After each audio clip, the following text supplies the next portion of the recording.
ഇന്ത്യയെ ലോകശക്തിയാക്കാൻ കേരളത്തിൻ്റെ സമ്പത്തിന് കഴിയുമോ?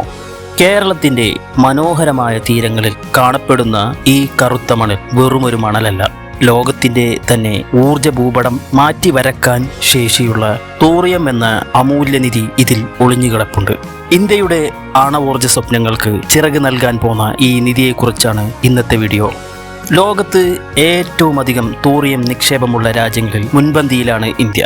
ഏകദേശം 10.7 ലക്ഷം ടൺ തോറിയം നിക്ഷേപം ഇന്ത്യയിലുണ്ടെന്നാണ് കണക്കുകൾ സൂചിപ്പിക്കുന്നത്. ഇതിൽ വലിയൊരു ഭാഗം സമുദ്രതീരത്തെ മോണോസൈറ്റ് മണലിലാണ്. ലോകത്തെ ആകെ തോറിയം നിക്ഷേപത്തിൻ്റെ ഏകദേശം 25% ഇന്ത്യയിലാണെങ്കിൽ ഇന്ത്യയിലെ ആകെ തോറിയത്തിൻ്റെ 25% കേരളത്തിലെ മണ്ണിലാണ്.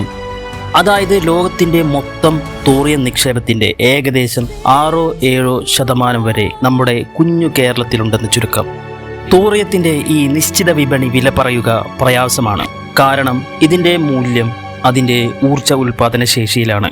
1 ടൺ തോറിയത്തിൽ നിന്നും ഉൽപ്പാദിപ്പിക്കാൻ കഴിയുന്ന ഊർജം ഏകദേശം 250 ടൺ യുറേനിയത്തിന് തുല്യമാണ്. വരും കാലത്ത് ഇത് പുതിയ സ്വർണം എന്നാണ് അറിയപ്പെടാൻ പോകുന്നത്. തോറിയം അധിഷ്ഠിത ആണവ നിലയങ്ങൾ. ലോകം ഇന്ന് പ്രധാനമായി യുറേനിയം ഉപയോഗിച്ചാണ് ആണവോർജം നിർമ്മിക്കുന്നത്. എന്നാൽ യുറേനിയം ഇന്ത്യയിൽ കുറവാണ്. ഇവിടെയാണ് ഇന്ത്യയുടെ 3 ഘട്ടങ്ങളായുള്ള ആണവോർജ പദ്ധതിയുടെ പ്രസക്തി. ഇതിൽ 3-ാം ഘട്ടം പൂർണ്ണമായും തോറിയം ഉപയോഗിച്ചുള്ളതാണ്.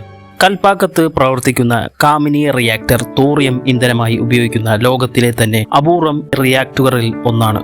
തോറിയം ഉപയോഗിക്കുന്നതിലൂടെ ആണവ മാലിന്യങ്ങൾ കുറയുകയും സുരക്ഷിതത്വം കൂടുകയും ചെയ്യുന്നു. ഇന്ത്യയെ ഒരു വികസിത രാഷ്ട്രമാക്കി മാറ്റാൻ സുസ്ഥിരമായ ഊർജം അത്യാവശ്യമാണ്. വിദേശ രാജ്യങ്ങളിൽ നിന്ന് യുറേനിയം ഇറക്കുമതി ചെയ്യുന്നതിന് കോടിക്കണക്കിന് രൂപയാണ് നാം ചിലവഴിക്കുന്നത്. കേരളത്തിലെ ഈ തോറിയം ശേഖരം കൃത്യമായി പ്രയോജനപ്പെടുത്തിയാൽ അടുത്ത 300 മുതൽ 400 വർഷത്തേക്ക് ഇന്ത്യയുടെ ഊർജ ആവശ്യങ്ങൾ പൂർണ്ണമായി നിറവേറ്റാൻ നമുക്ക് സാധിക്കും. ഊർജ കാര്യത്തിൽ സ്വയം പര്യാപ്തത കൈവരിക്കുന്നതോടെ ഇന്ത്യ സാമ്പത്തികമായി ലോകത്തിലെ ഏറ്റവും കരുത്തരായ രാജ്യമായി മാറും. അതിന് അടിത്തറ പാകുന്നത് നമ്മുടെ കൊച്ചു കേരളത്തിലെ ഈ കറുത്ത മണൽ തരികളാണ്. പ്രകൃതി നമുക്ക് നൽകിയ ഈ വലിയ നിധി നാളെയുടെ ഇന്ധനമാണ്. ശാസ്ത്രം വളരുന്നതിനനുസരിച്ച് ഈ മണൽത്തരികൾ ഇന്ത്യയുടെ തലവര മാറ്റിവരിക്കുന്നത് നമുക്ക് കാണാം. ഈ അറിവ് നിങ്ങൾക്ക് ഉപകാരപ്പെട്ടെങ്കിൽ ഷെയർ ചെയ്യുക. ചാനൽ സബ്സ്ക്രൈബ് ചെയ്യാനും മറക്കരുത്. നന്ദി.